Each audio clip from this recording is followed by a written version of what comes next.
Hello everyone. I'm going to try and make a video here about how to analyze your RC circuit data, and it's a bit complicated, so kind of stick with me here as I work through it. I worked through it once, and there's some interesting things to keep in mind as we go through this, and I may mess up here and there, but I'll try my best to keep track. So here's what you're working with. I have a sample set of data here, and you should start with some sort of .csv file. The CSV file has all the times down to hundredths of seconds. I think for some students, we may have accidentally collected it in tenths of seconds instead of hundredths of seconds. I think it should still work out okay. All the steps should be fine. You just might not have as well, it should be fine. Okay, so you have voltages and you have time and you have all this stuff, and you may notice that as we collected the data, as is often common in real data analysis, is you have a lot of extraneous data. If you look at the voltage, depending on how you collected your data for a certain amount of time, it's pretty much just fluctuating near zero. It's like a noise. And then we actually get it going, and you can start seeing the voltages actually start to go up. So there's kind of like a time zero where this begins to happen, and it starts going up, and you can kind of see it starts to level off. So I'm getting around like 3 volts or something like that, and it's it's getting up, it's climbing, maybe 3.14, 3.15 at some point. If you keep going, but it's really fluctuating in a very, very small amount of space. So what I want to show you is how you can plot this data in graphical analysis. So if you open graphical analysis, you may start on this window, or you may start on a window that looks like this, and you can do manual entry, or you can do choose a file. So I'm going to show you both.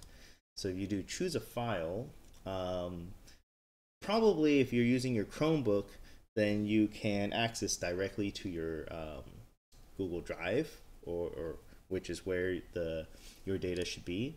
If you do open it in Windows, you may have to switch to the file type to comma separated values.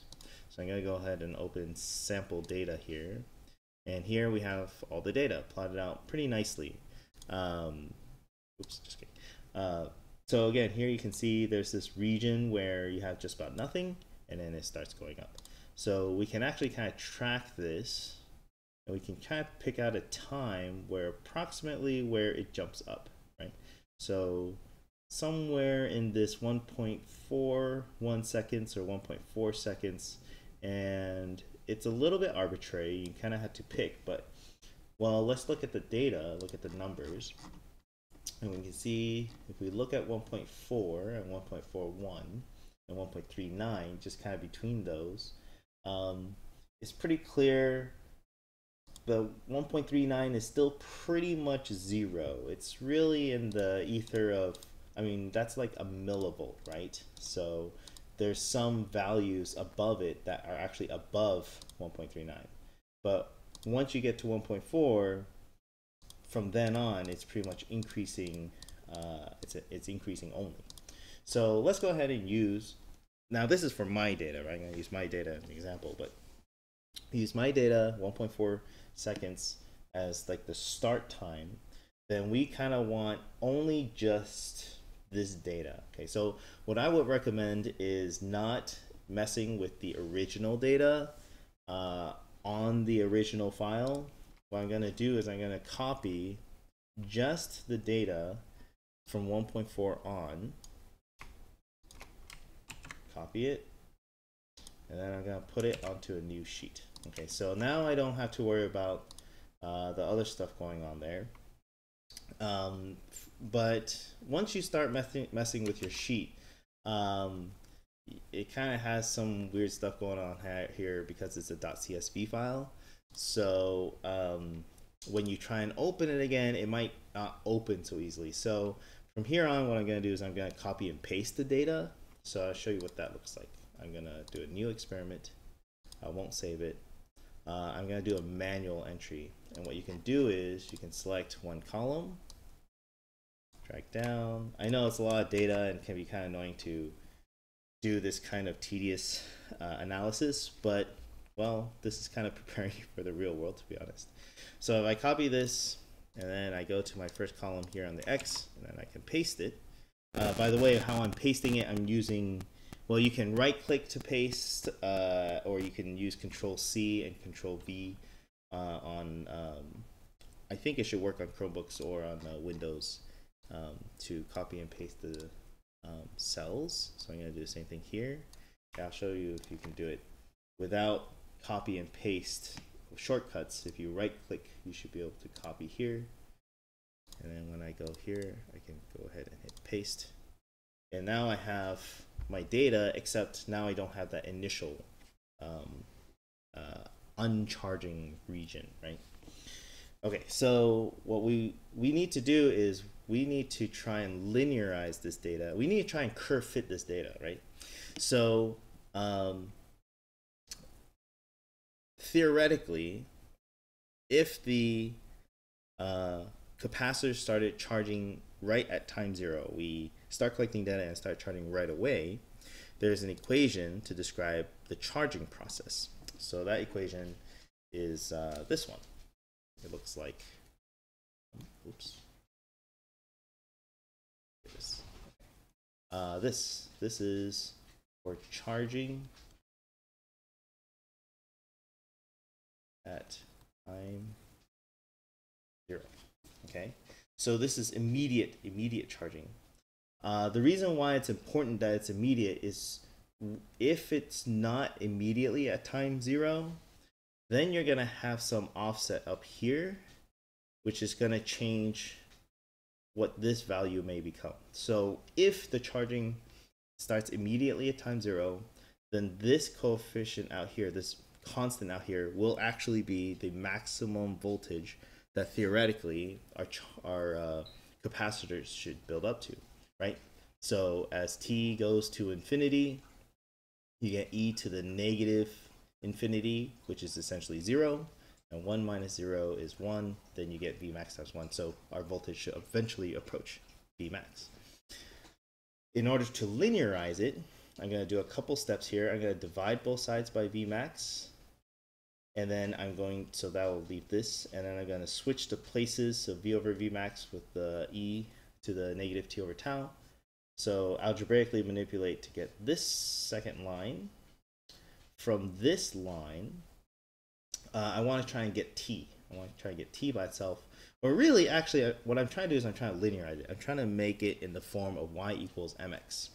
So when I take the natural log of both sides, I get this on the left-hand side, I get this on the right-hand side. I multiply both sides by tau.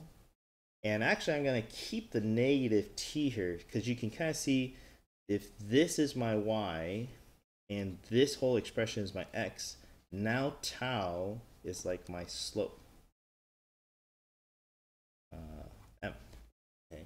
So I want to try and create a list of data based on my voltages,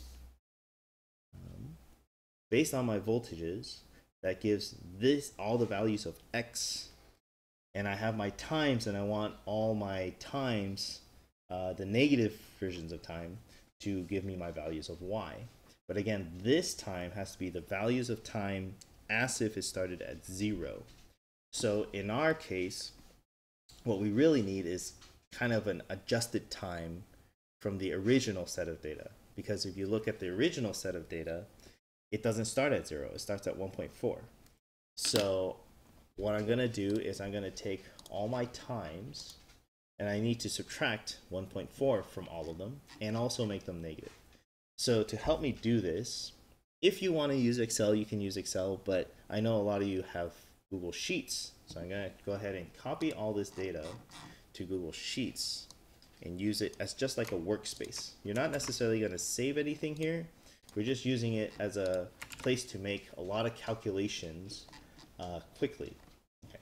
So actually, let me shift this down one column, or I mean one row.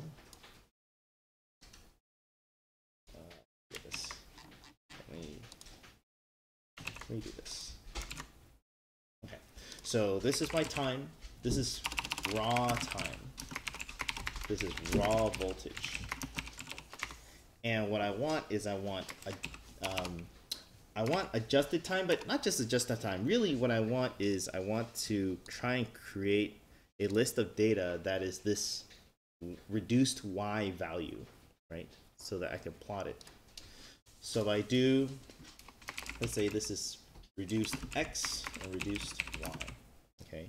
So reduced X is this natural log of all this stuff going on, and reduced Y is the negative of the time. In order to determine reduced X, it's interesting to note that we have to determine where that V max is. What is that maximum voltage going to be? Now, it's very tempting to just say 3 volts, right? Because you have two 1.5 volt batteries, and it should charge up to 3 volts. Let's take a look at what happens when we choose 3 volts. So for my reduced X, this will equal, and here, this is what makes Google Sheets or any spreadsheet very useful. I'm going to make it do repeated calculations, right? I want it to take the natural log. Notice I start with the equal sign because this is going to become a function. It's the natural log of 1 minus my raw voltage divided by, let's just say 3 for now. Now I know when I was actually looking at the data, the maximum voltage ends up being more like 3.15 or something like that. But let's go ahead and just try 3 for now, and we'll see why that doesn't work out. And what I can do to make this repeat all the way down is if you scroll to the last data point and you hold shift and select that last cell, and then you hit Control D, what it's going to do is it's going to repeat the equation the function that was provided here all the way down, but where it's calling on the value of cell B2, it's going to be dynamic. Every time it drops down a cell, it's going to pick the cell below where it was calling from before. So yeah, this number thing, I'll explain why it's doing that in a minute. Okay, so let's go up. If we go all the way up to here, see how now that I'm looking at the third cell, it's calling on B3, and on the fourth cell, it's calling on B4, and B5, and B6. This is what spreadsheets are good at. They are good at repeated calculations and using shortcuts to tell the spreadsheet in what way to modify the function. So, okay, so let's keep going. So we keep going down, going down, going down. Notice where the error starts being thrown. It's when the voltage is greater than the max voltage we told it. Well, let's think about that. If the numerator here is greater than the denominator, then this fraction is greater than 1. 1 minus that becomes a negative number, and you can't take the natural log of a negative number.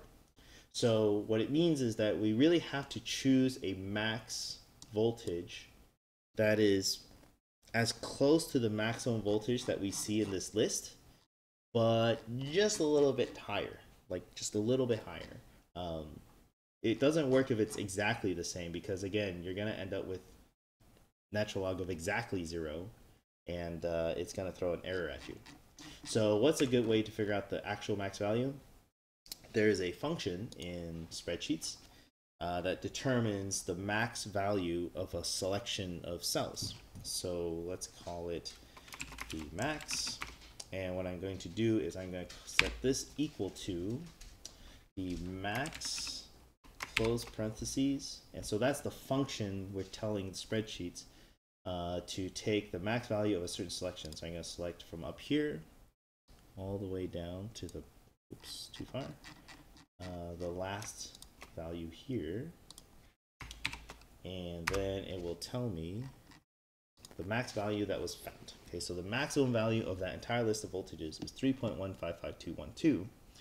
If I choose that value, 3.155212, and again, notice that I edit one function, one cell first, it doesn't automatically edit the rest of the cells. All the other cells are still the wrong function, or they're not updated. So what I have to do is I'm gonna again drag all the way down, hold shift to select all the cells again, and I'm gonna press Control D to refill all the equations. So now all the equations should be updated, and you'll notice that the one spot, or the spots where you have the maximum value, it's throwing the error, because again, what's happening is the voltage is exactly the same as the max voltage on the denominator. That makes this fraction 1, and then you have 1 minus 1, which is 0, and you try and take natural log of 0, doesn't work, right?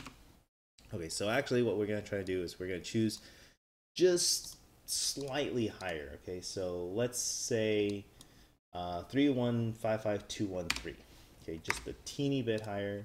And I'm going to do the same thing. I'm going to fill down. Okay, so now I don't have any of those errors. I'm good.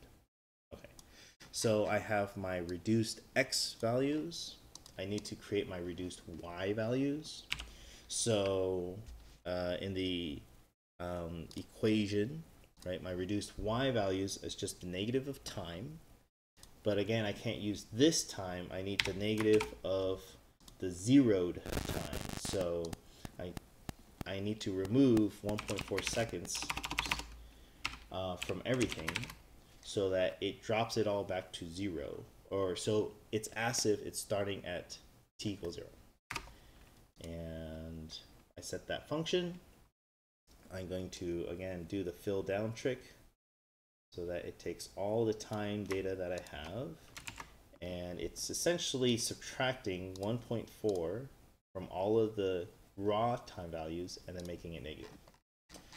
Okay, so theoretically, if I plot all these reduced x values and I plot all these reduced y values, I should get a straight line, and the slope of that should equal tau.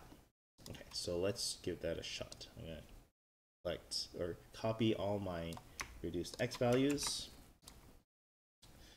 Go to my graphical analysis. I'm actually going to go ahead and do a new manual entry here. And then I'm going to go ahead and collect all my reduced, or copy all my reduced y values.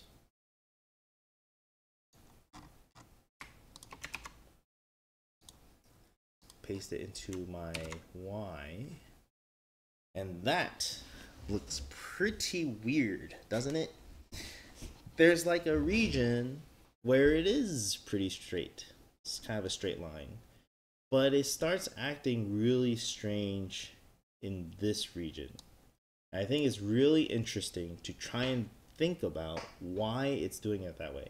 First, I notice that, again, if I were to name my x values, let's call my x values my manipulated voltages, right? This doesn't have, I guess technically it should have units of time, but my y values are my manipulated times, and this should be in seconds. So in our actual data collection, our independent variable was time, right? The time marched along in hundreds of seconds. So every time value is unique, which means that all my y values should be unique. So in terms of what the graph should look like, if you do a horizontal line test, which I can't do here, but if you do a horizontal line test, there should only be one data point for any given horizontal line, because there should only be one y value for any data point, right? It's the x values that can be repeated. So if you do a vertical line test, there's an entire set of data that can have the same x value. Now, if you look here, they're for the most part pretty unique. They're very, meaning that for any x value, you don't have multiple y values in that column, up and down. It's really when you start getting in this region, you might have 5 or 10 or 20 data points all stacked on top of each other. Well, let's think about what that implies. This column, all our y values, or sorry, all my x values are just calculations. They're based on our raw data of voltage. So if I have repeated x values here, it means I must have repeated voltage values here. And not only that, but I think what's interesting is as you get further and further to the left, it becomes very discrete bands. Let's try to think about why they are discrete bands. It means that, well, how do you get very negative x values? If you look at the equation, in order to get very negative x values, it's when your natural, well, if you graph the natural log function, the graph of x and natural log of x is actually looks like this, right? It's supposed to cross at 1, so the natural log of 1 is 0, and all these are negative values between 0 and 1. So that means that in order to have a very negative natural log value, you must be taking the natural log of a number closer and closer to 0. How do you get a number closer and closer to 0? Is when your voltage gets closer and closer to Vmax. So it's a limit. As your voltage gets closer to Vmax, your natural log values get more and more negative. So why is it then they start spreading out like this? They're pretty discrete columns, right? Well, notice that as we got closer and closer to Vmax, the voltages really didn't vary that much. You probably didn't notice because when you look at data, a lot of times we see, oh, hey, look, there's 7 digits here, 7 significant figures. It must be sensitive to 7 significant figures. But actually, if you look closely, a lot of these numbers are the same. This is 3.145447. This one is 3.145447. And so is this one. And so is this one, and this one, this one. And then the next one down maybe is 3.140564 or so on and so forth. So actually, our voltages are not that discrete. Or another way to put it, as we get closer and closer to the maximum voltage, our sensor is not sensitive enough to measure the changes that are happening. And it's turning it into discrete values. It'd be like kind of like if, let's say, you used a ruler, and you know, in our experience, the rulers can go down to millimeters. But if, let's say, you have to decide how long something is, and you can choose maybe it's 33 millimeters or 34 millimeters, and you couldn't choose anything in between, then your data points become kind of discrete. You don't have everything in between 33 and 34. You can't say 33.4, you can't say 33.5. It's kind of stuck. And so sometimes we don't think of digital devices being limited this way, but they are. The data is kind of stuck. It can only choose between certain values. Why don't we have this issue up here? Well, it's because the changes are more significant, okay, in the voltage. So in this range, here we can do a little manipulation to look at how the actual values of my voltages are changing. So let me actually, I'm going to select those and drag them over. And what I'm going to do is I'm going to actually calculate the difference from one cell to the next. Okay, so this is the difference, or maybe you can think of this as like rate of change of voltage. Okay, so we can see the wrap text. Okay, so I'm going to take this one, not the first one, but actually I have to go down to the next one. This will equal to the voltage next to it minus the previous voltage.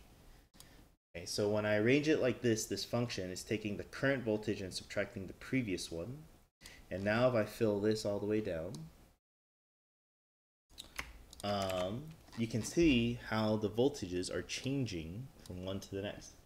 See, initially, if you look at the voltage change, this is like 4 millivolts, maybe 5 millivolts. This is 97 millivolts. They're pretty significant voltage changes. Let's say that the precision of our voltmeter, the Labquest 2, can measure down to a millivolt. Well, I mean, this is easily in the millivolt range. This is like 70 millivolts. Because this is all actually, what the numbers that we're seeing are measurements in volts, right? So if it's 0.078, that's 78 millivolts. So you keep going, and eventually starts dropping off. We got 29 millivolts. Really, you kind of look right around 2.6, maybe 2.7 volts. We're starting to get back down into the single millivolt range. Start getting to 2.8. Again, it's kind of single millivolt range. Start getting towards really beyond here. You look at all my data, at least. Now, if you look at your data, where it happens, you have to analyze it, or how quickly it starts to happen. But you should see something like this happening too. The voltage, essentially, if you start looking at the differences, there are discrete values in which the differences occur, which kind of tells me that actually our voltmeter is unable to measure with a precision of 1 millivolt. It seems like it's actually measuring a precision. The smallest difference I'm seeing is 4.883 millivolts, right? Everything is kind of a multiple of 4.883 millivolts. So this 9.765 millivolts, it's like twice that, right? Or the 0.146, and so on and so forth. So it might not actually be as precise as we initially thought, that there's these discrete values for which my millivolts can be. At least something along those lines. I think you'd have to do a little careful analysis to make sure that's true, but it kind of appears that way, that everything seems to be a multiple of 4.8 millivolts, which is then, it's like the uncertainty of our measuring device. Okay, so that means that if we look back at our graph and we start getting closer and closer to the max value, the X values that we're getting, again, are starting to get pretty discrete. So if the voltages only vary by about 5 millivolts, then the manipulated values are going to only vary by certain values too. So you can kind of see in the data, there's a lot of negative 5.37s, a lot of negative 5.78s, and it kind of only jumps between those values. Now, in my voltage, the differences are multiples of about that 5 millivolts, but in my manipulation, I'm taking the natural log of that. So it's not really going to be a linear scale in how these differences are. And you can see that. The discrete difference between, say, this bar, this vertical line, and this vertical line is smaller than the difference between the next one and the next one and the next one and the next one. It's because you're taking a natural log. So it's logarithmic, the jumps. And so the jumps get really big when you start talking about, this is likely the difference between the closest value, the actual measured maximum voltage which we had, and then the next measurement down. you know, being maybe 5 millivolts difference. Okay, so that's really interesting. I think that's really interesting to think about or discuss in your RC circuit lab. If that makes sense, you know, try and describe it in your own words, what you're seeing in your data, if you see it in your data.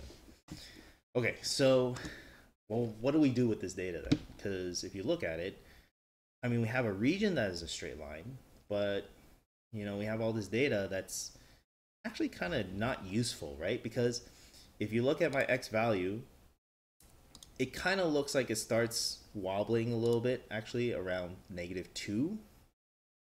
Starts to kind of get, you know, shaky. And then when I get to -4, that's really when you start having that stacking effect. So what is -4 for my y value in terms of my voltages? So I'm looking at my reduced y values here, or sorry, not y values, I mean x values, my x value left and right. So when my x values are around -4, and I look at my reduced x values, and you can kind of see right around here, what is the voltage that goes with that? It's like 3.1 volts or so, right? So that's already pretty close to the maximum, and really getting into the realm of that uncertainty. Well, there's usually two kinds of error that we talk about. There's random error, and then there's systematic error. This is systematic error. It is error inherent in the type of measuring device we use. So because of the nature of the Labquest 2, you know, we're already in the realm of uncertainty. And it's error not because of what we did, but just the measuring device itself. So how do we decide where to cut off the data? Well, an easy way to do this, especially in graphical analysis, is I'm going to click and drag a set of data up to 0, okay? And I'm going to apply a curve fit, and I don't want a linear fit, because a linear fit has a y-intercept. Actually, I want a proportional fit. A proportional fit forces the best fit curve to go to 0. And you see here where it has this RMSE, that is called the root mean square error. That means that it's kind of a measure of how far every data point is from the line. So if I'm looking at values around, I mean, the order of magnitude of these y values, up and down wise, is like 1 or 2 or 3, then 1% error is an RMSE around 0.1 or 0.2. So you can kind of choose, actually, if you click and drag the left boundary of the data selected, how your RMSE changes. And as you get closer and closer to 0, your RMSE fluctuates a little bit, and there's kind of a minimum RMSE somewhere with the minimum root mean square error for the selected data.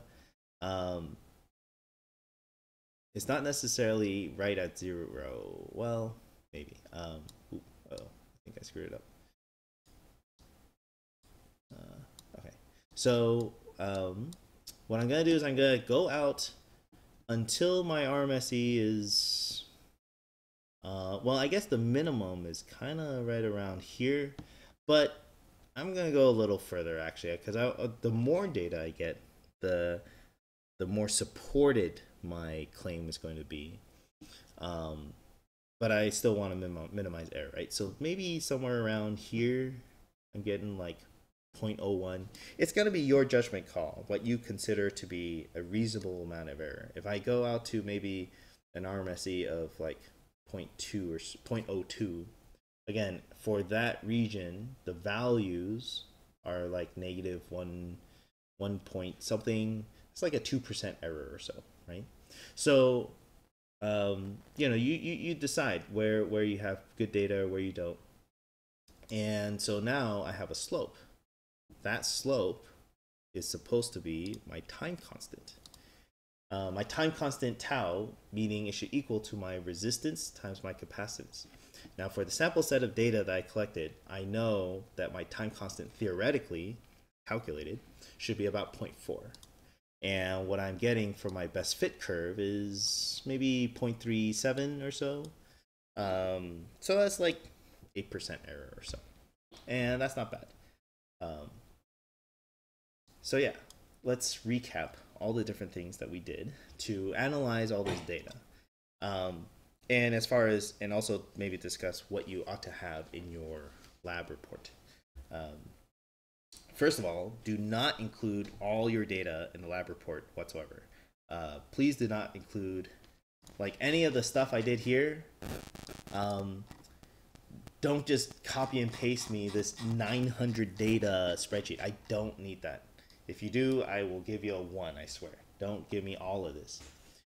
Your data reduction should explain the equations that are used, right? So for example, starting with the data, what did we need to do? First, we looked at theoretically how to linearize the data. We discussed that we had to adjust the time so that although the raw data we did not start charging at t equals 0, we adjusted the times to start counting when it charges, so that it's as if it were at t equals 0. So that's where I subtracted from the time where it seemed to start charging. And again, you'll have to identify when that time is.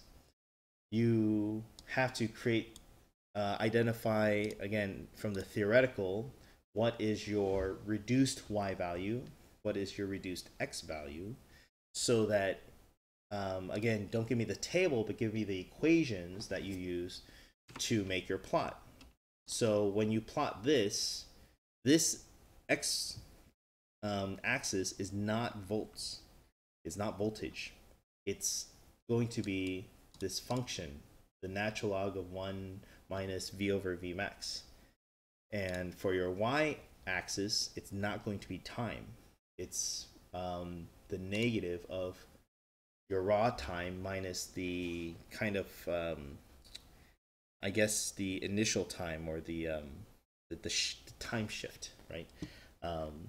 Maybe it'll be more clear if I add this diagram here. So what I'm talking about is when you graph just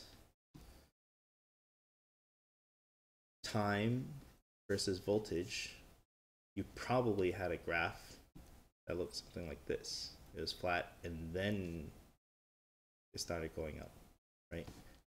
This time here, this is the T naught, and we have to adjust for that. That's why I'm saying you need to describe in your data reduction. Okay, so once we had both of these columns of data, and again, don't forget our actual original set of data, right? Had the actual raw time 0, and we removed some of this. We only started taking from 1.4 on, so you should mention that it's, although you had to collect an excess amount of raw data, and you didn't use all the raw data. You only started using from this point on. Okay, so then you have your reduced data, and the x and the y, and you graph it. Now you have all this kind of weird stuff going on that you can talk about in your observations, describing the error, or you can talk about it in your results. Either place, as long as you talk about it somewhere. But generally, yeah, I think either place is fine. And then you have to do your best fit. And again, you should be using a proportional fit, because a proportional fit has no y-intercept. And when we solved it theoretically, there was no y-intercept here either. There's no constant that we're adding out front. And so you should be using a proportional fit. And then you should describe how you're deciding what range of data to use for your proportional fit. Because again, you shouldn't be using all the data. It's not an accurate representation of your data. The error due to the, well, it's actually due to two things. Not only is there error because of the limits of the Labquest 2 causing this kind of stratification, but also theoretically, if we had as much precision as possible, we could get an actual max voltage, and all of our data should never actually reach the max voltage. So when I calculate the max voltage, or I estimated the max voltage to be this 3.1155213, well, that might not be exact. I just estimated. I took the max measurement we had and I just made it a little bit higher. But if I gave it an infinite amount of time and I had an infinitely precise voltmeter, maybe it'd be a different value. And whatever that value is, you can kind of see this curving effect. The data starts curving arbitrarily downward away from my best fit line the closer the data gets to that Vmax. Well, if I had a higher Vmax, you'll find that the data actually gets closer to that line. So I'll show you what that looks like. Let's say I had a Vmax and I didn't say it was 3.155213 as so close to my maximum. Let's say I called it, I just round up, I go 3.156. Okay, I just make it arbitrarily larger. Whoops, 3.156. Okay, and I replot all my data. Okay, let me go ahead and fill down again, adjust the data. I'm going to copy it and I'm going to bring it over here, and I'm going to replace all my manipulated voltage values. You see how by doing that it has pushed the curving more to the left?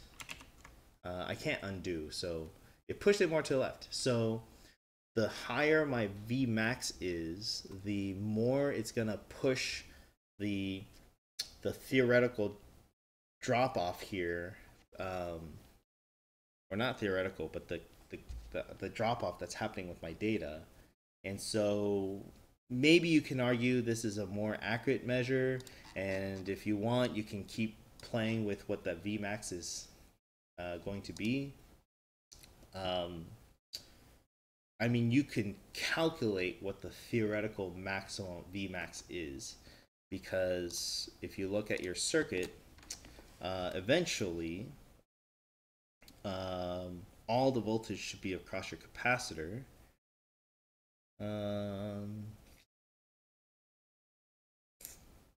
Actually, no, I don't think there's a theoretical way to do that. You would have to figure out whatever the max voltage is coming out of your battery. I mean, it kind of has to be a measured value. So based on my measurements, you know, it kind of seems like it maxes out right around, right around that 3.15 something value. So whatever you choose your Vmax to be, you know, that's gonna adjust how your data looks here, and you should also talk about that too. Okay, so then you can get a slope. Then you should be comparing your experimental slope to the theoretical time constant, and well, that should give you quite a lot to talk about anyway, as it is. So this video certainly took much longer than I was expecting. Just kind of talk about all the error analysis. But hopefully that gives you a little guidance into some of the strange things that kind of might happen as you analyze your data. Email me if you have any questions.